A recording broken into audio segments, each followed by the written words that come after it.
Selamat pagi teman-teman. Hari ini kita akan belajar untuk bab larutan elektrolit dan non-elektrolit.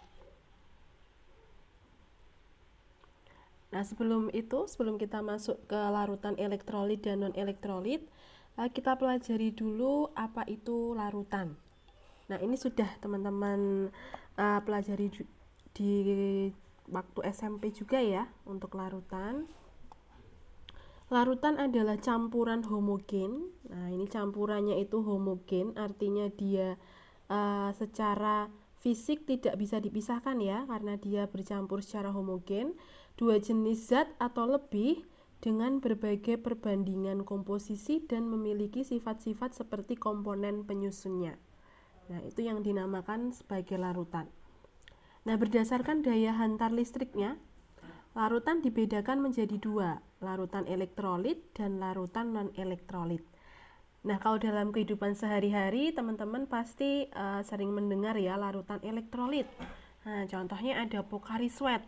Kalau teman-teman sedang berolahraga, nah kemudian merasa haus, merasa dahaga ya, kemudian minum larutan elektrolit. Salah satunya adalah Pocari Sweat.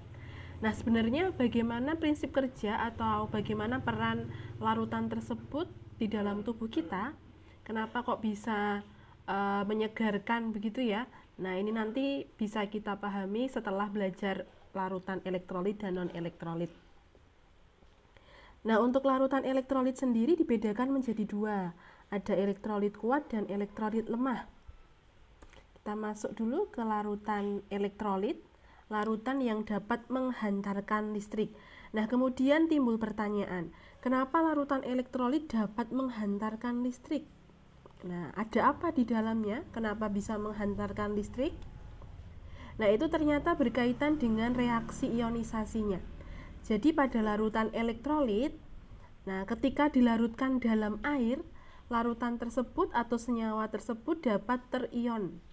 Nah, dapat terurai menjadi ion-ionnya.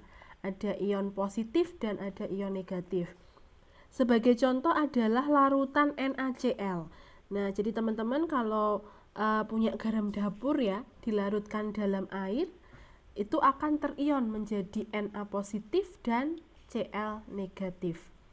Nah, adanya ion-ion ini, ada Na positif, Cl negatif, yang bergerak bebas ini menyebabkan larutan tersebut dapat menghantarkan listrik. Oke, kemudian yang kedua ada KOH, kalium hidroksida. KOH jika diionkan menjadi K+ dan OH-. Ada ion kalium dan ion hidroksida.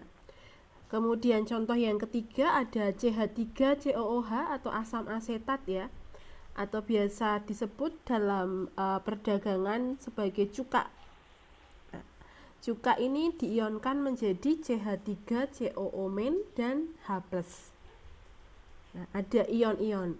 Nah, jadi benang merahnya atau intinya dari senyawa elektrolit itu senyawa yang dapat menghantarkan listrik karena adanya ion-ion yang bergerak bebas.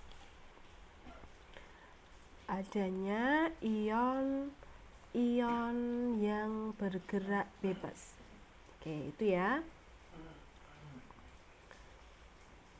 Oke, kemudian kita lanjut ke sini.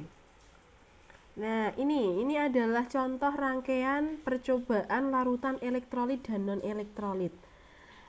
Nah, kalau kita secara tatap muka ya teman-teman ya, kita bisa praktikum secara langsung untuk larutan ini. Di sini ada batu baterai yang disusun, ada 2 batu baterai ya. Kemudian di bagian di sini yang ibu lingkari ini ada lampu. Nah, ini sebagai indikator larutan tersebut dapat menghantarkan listrik atau tidak.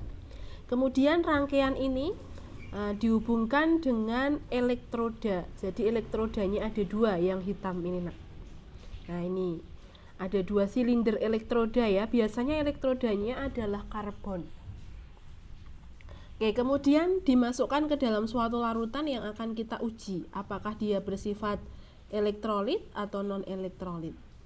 Nah, ketika dimasukkan ke dalam suatu larutan, ternyata timbul gelembung. di ujung-ujung elektroda di sini ya. Ada gelembungnya. Kemudian lampunya menyala. Nah, ini berarti tandanya ada ion di sana ya. Ada ion yang bergerak bebas sehingga dapat menyalakan lampu. Nah, ini dinamakan sebagai larutan elektrolit. Nah, gitu ya. Ini adanya aliran listrik melalui larutan ditandai oleh menyalanya lampu pijar pada rangkaian itu dan atau adanya suatu perubahan. Nah, perubahan di sini adalah timbul gelembung. Gitu ya. Jadi bisa pada salah satu elektroda atau kedua-duanya. Tuh. Jadi larutan elektrolit itu nanti ada gelembung dan lampu menyala, atau ada gelembung tetapi lampu tidak menyala. Nah, itu ya. Jadi kalau elektrolit kuat itu nanti gelembungnya ada, lampunya menyala. Itu untuk elektrolit kuat. Nah, untuk elektrolit lemah, gelembungnya ada, tetapi lampunya tidak menyala. Jadi gelembung atau ion-ionnya itu tidak cukup kuat untuk menyalakan lampu karena jumlahnya kurang banyak. Gitu ya. Perbedaannya di situ. Nah, bagaimana kalau non-elektrolit? Kalau non-elektrolit ya berarti tidak ada gelembung dan lampu tidak menyala. Nah, itu ya bedanya antara elektrolit kuat, lemah, dan non-elektrolit. Oke, kemudian kita masuk ke sini. Larutan elektrolit tidak dapat menghantarkan listrik. Nah, ini tadi sudah kita pelajari juga ya ciri-cirinya pada rangkaian alatnya. Contoh senyawanya adalah C2H5OH atau alkohol dengan jenis etanol. Nah, kemudian ada CONH2 dua kali. Nah, ini sering kita gunakan pada bidang pertanian, teman-teman. Atau bisa disebut sebagai urea ya, pupuk urea. Nah, jadi ketika kedua senyawa ini ibu masukkan ke dalam air, ibu larutkan. Untuk C2H5OH, etanol ibu larutkan ke dalam air, maka di dalam air itu tidak akan terjadi reaksi ionisasi. Nah, ini tidak akan terjadi reaksi ionisasi karena dia tidak terurai menjadi ion-ionnya. Namun, dia masih dalam bentuk molekul. Nah, ini teman-teman cermati sama ya. Masih dalam bentuk molekul. Hanya berbeda fase. Nah, awalnya fasenya liquid, di sini ada aqueous ya. Dari yang murni kemudian larut dalam air, aqueous, larutan dalam air. Nah, jadi itu penyebabnya kenapa tidak menghantarkan listrik. Karena tidak terurai menjadi ion-ion atau karena masih dalam bentuk molekul. Gitu ya. Kemudian untuk yang urea sama ya, Nak ya. Di sini tidak ada perubahan, hanya beda fase saja. Masih dalam bentuk molekul. Urea, di sini juga urea. Yang awalnya padatan atau kristal, kemudian dilarutkan dalam air, fasenya berubah menjadi aqueous. Oke. Nah, karena tidak ada plus minusnya seperti yang di sini tadi. Nah, ini ada plus minusnya kalau di sini ya. Kalau di sini tidak ada, netral. Nah, ini tidak ada. Oleh karena itu yang non-elektrolit dia tidak dapat menghantarkan listrik. Oke, ini secara lengkapnya ya atau rangkumannya. Mengapa larutan elektrolit dapat menghantarkan listrik sedangkan larutan non-elektrolit tidak? Larutan elektrolit dapat menghantarkan listrik karena mengandung ion-ion yang dapat bergerak bebas. Nah, ion-ion itulah yang menghantarkan arus listrik melalui larutan. Nah, kalau kita coba analogikan ya, atau coba kita cermati di kehidupan sehari-hari, kalau ada yang mencari ikan menggunakan listrik itu ya, Nak ya, kalau teman-teman tahu. Nah, itu ikannya bisa mati ya. Kenapa kok bisa mati? Padahal listriknya itu tidak langsung dikenakan ikannya pun bisa mati. Nah, ternyata di sana air sungainya itu dapat menghantarkan listrik. Jadi listrik mengalir melalui airnya. Sehingga yang mati tidak hanya ikannya, tetapi juga ekosistem yang ada di air tersebut. Nah, jadi tidak baik ya menangkap ikan menggunakan listrik, karena juga akan membunuh ekosistem di sekitarnya. Nah, di situ air yang berperan sebagai larutan elektrolit atau dapat menghantarkan listrik. Oke, kita amati kedua bejana ini. Bejana yang pertama ada 1 sendok kristal NaCl atau 1 sendok padatan garam dapur. Kemudian yang bejana kedua adalah 1 sendok padatan pupuk urea. Nah, untuk yang garam dapur ketika dimasukkan dalam air secara gambarannya seperti ini ilustrasinya. Dia akan terurai menjadi ion positif, ion negatif, positif, dan seterusnya. Banyak ya dia.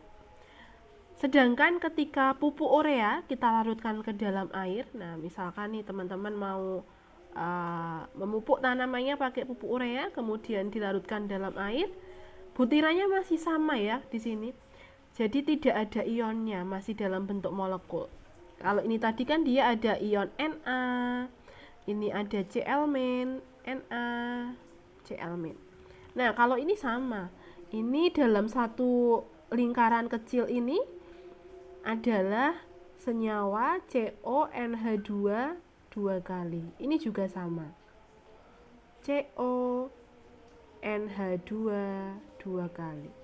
Oke, gitu ya.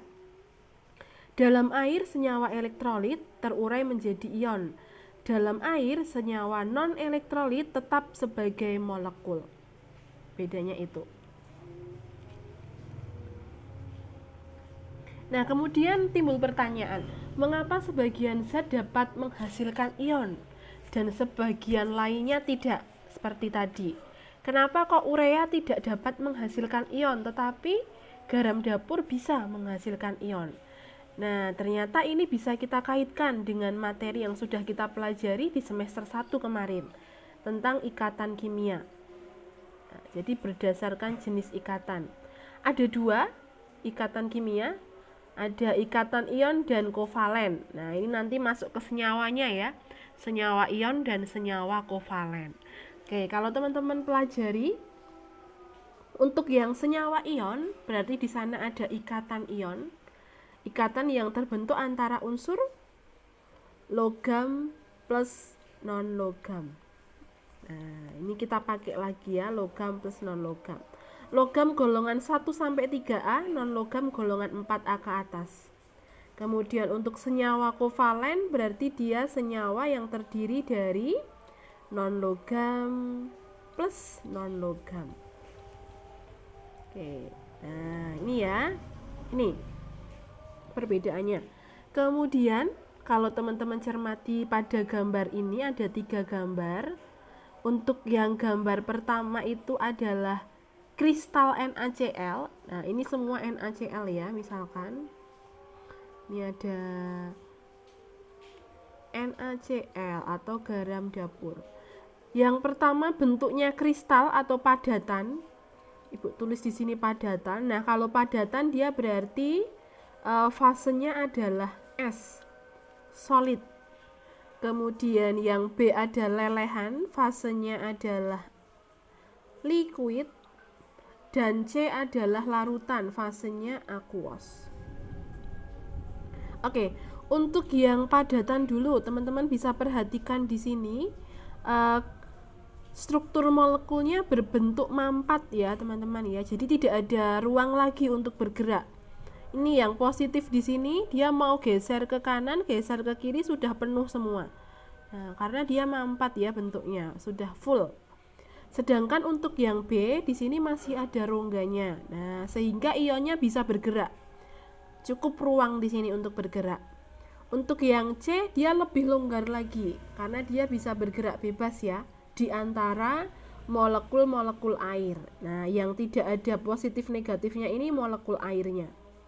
Ini ada H2O, kemudian ini baru Cl-, Na+. Nah, berdasarkan struktur molekulnya ini bisa kita bedakan ya nak ya. Untuk yang padatan karena tadi tidak dapat bergerak bebas, maka bersifat non-elektrolit atau non-konduktor, tidak dapat menghantarkan listrik. Non-konduktor atau isolator ya, non-konduktor. Untuk yang B sama C dia menghantarkan karena dapat bergerak ini ionnya.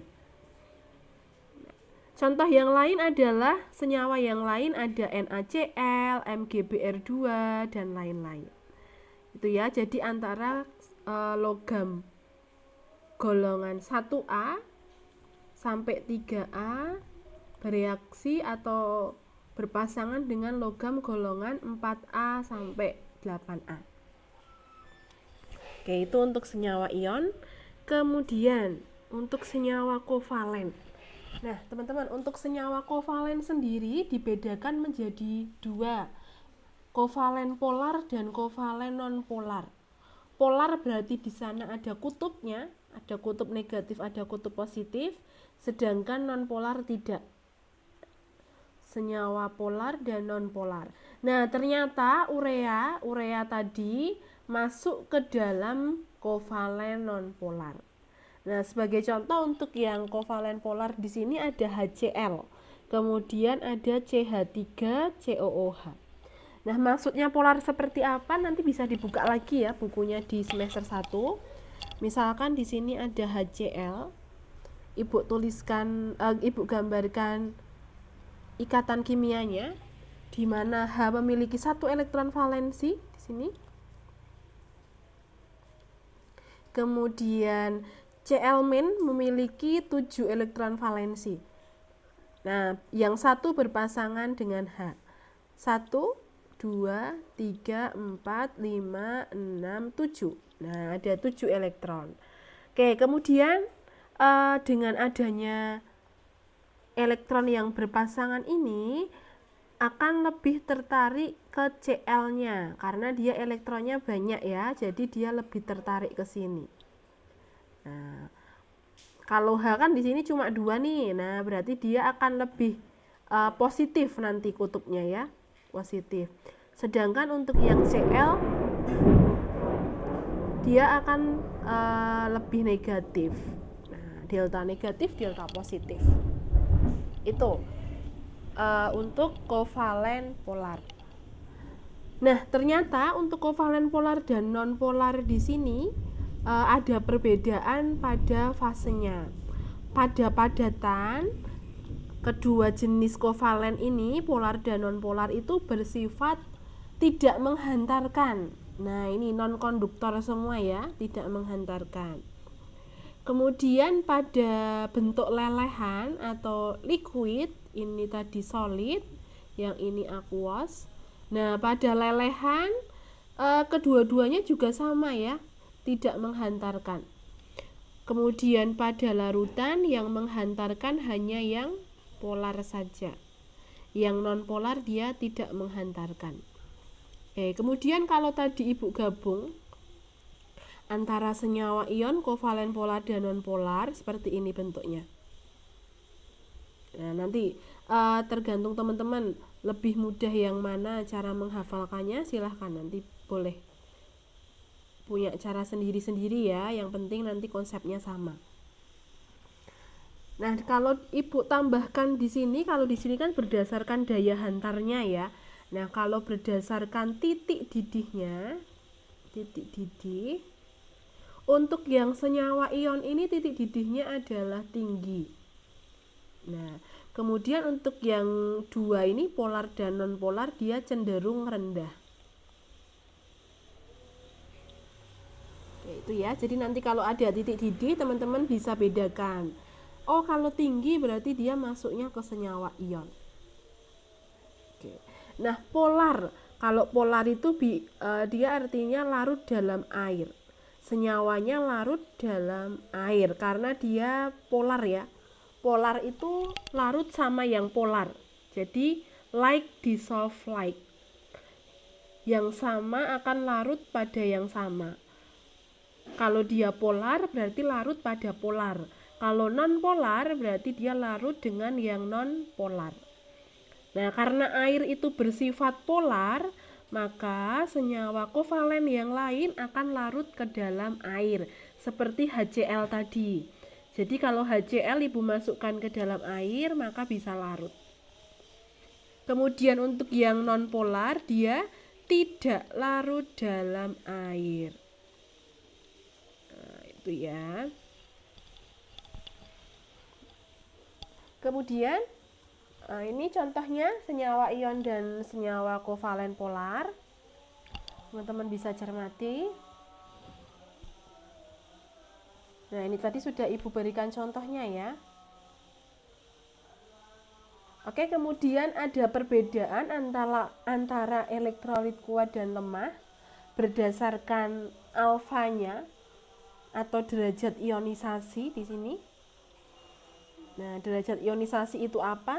Definisinya ada di sebelah. Perbandingan antara jumlah zat yang mengion dengan jumlah zat yang dilarutkan. Nilainya 0 sampai dengan 1. Semakin mendekati 1, maka elektrolitnya semakin kuat. Semakin mendekati 0, maka elektrolitnya semakin lemah. Itu ya. Jadi kalau elektrolit kuat, ya alfanya dia mendekati sama dengan 1. Kalau elektrolit lemah, berarti dia mendekati 0. Nah, kalau non elektrolit berarti alfanya adalah 0.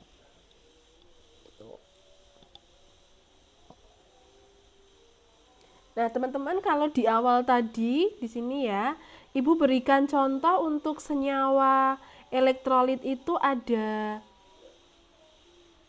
NaCl, KOH, CH3, COOH. Oke, sekarang kita cermati di sini.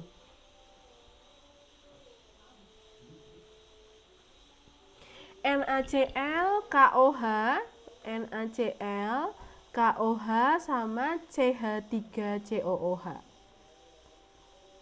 Nah, kalau kita lihat di sini berdasarkan ikatan dan jenisnya ya, untuk NaCl ini adalah senyawa ion. Nah, karena dia golongan apa? Nah, Na golongan 1A dan golongan 7A. Nah, dia masuknya senyawa ion. Untuk yang KOH, karena ada ion hidroksida di sini, kalau pada tata nama ya, ada OH-nya itu berarti masuk ke dalam basa, betul. Nah, untuk yang CH3COOH ada H+ di sini, berarti dia masuk ke dalam asam. Nah, sehingga bisa kita simpulkan bahwa larutan elektrolit itu terdiri dari senyawa ion, senyawa basa, dan senyawa asam. Nah, itu ya, itu untuk larutan elektrolit. Kemudian, untuk elektrolit kuat itu ada asam kuat, basa kuat. Nah, jadi di sini ada asam kuat sama basa kuat ya, teman-teman ya. Dan larutan ion juga sama. Dia termasuknya ke dalam yang elektrolit kuat. Larutan atau asam kuat di sini ada 1, 2, 3, 4, 5, 6, 7. Nah, ada 7 ini harus dihafalkan. Nah, jadi cara menghafalkan, teman-teman hafalkan saja yang asam kuat. Nanti sisanya atau di luar itu berarti masuknya ke asam lemah. Ya, masuknya ke asam lemah. Kemudian di sini ada OH-OH ini. Nah, ini adalah basa kuat. Nah, jadi kalau Ibu simpulkan di sini, untuk yang basa kuat itu dia adalah golongan 1A dan golongan 2A. Untuk yang golongan 2A kecuali Mg dan Be. Nah, kecuali Mg dan Be. Sehingga di sini teman-teman bisa cermati ada lina, ada K, ada Rb, ada Cs. Nah, ini adalah golongan 1A. Kemudian ada bebek mangan cacing, Be sama Mg-nya pengecualian. Tinggal apa? Tinggal CaOH2, Ca, SrBa. Nah, itu ya, untuk basa kuat. Atau lebih jelasnya seperti ini, Nak. Ibu tuliskan di sini ya, sebentar. Nah, asam kuat dan basa kuat, nah dia pasti ke elektrolit kuat. Nah, elektrolit kuat. Untuk yang asam lemah dan basa lemah, nah dia pasti elektrolit lemah. Oke, gitu ya. Lanjut, penggolongan beberapa larutan ini ada contoh-contohnya untuk elektrolit, kuat, lemah, dan non-elektrolit. Kemudian ini adalah gambar percobaannya. Selanjutnya, nah ini perbedaan yang sudah Ibu sampaikan di awal tadi ya. Perbedaan lampu nyalanya bagaimana, kemudian ada tidaknya gelembung. Oke, ini juga sama. Rangkuman untuk perbedaan elektrolit kuat, lemah, dan non-elektrolit. Ya, sampai di sini untuk materi larutan elektrolit dan non-elektrolit. Jadi pada intinya teman-teman harus bisa yang pertama, membedakan larutan elektrolit dan non-elektrolit. Tadi yang elektrolit ada elektrolit kuat dan lemah berdasarkan percobaan. Nah, percobaan itu nanti yang dilihat adalah nyala lampu dan gelembung. Itu ya. Kemudian membedakan ciri-ciri dari kovalen polar, non-polar, dan senyawa ion. Memberikan contoh beberapa larutan elektrolit dan non-elektrolit. Kemudian yang terakhir adalah tadi mengelompokkan ya, mengelompokkan senyawa kovalen dan ion. Oke, demikian untuk materi senyawa elektrolit dan non-elektrolit. Jadi materinya bersifat teori ya teman-teman ya. Teman-teman bisa pahami sendiri di rumah. Nanti sambil latihan soal sehingga akan lebih masuk ya, lebih paham lagi. Dan apabila ada yang masih kurang jelas nanti bisa bertanya ke Ibu. Oke, Ibu akhiri teman-teman semua. Selamat pagi, Tuhan memberkati.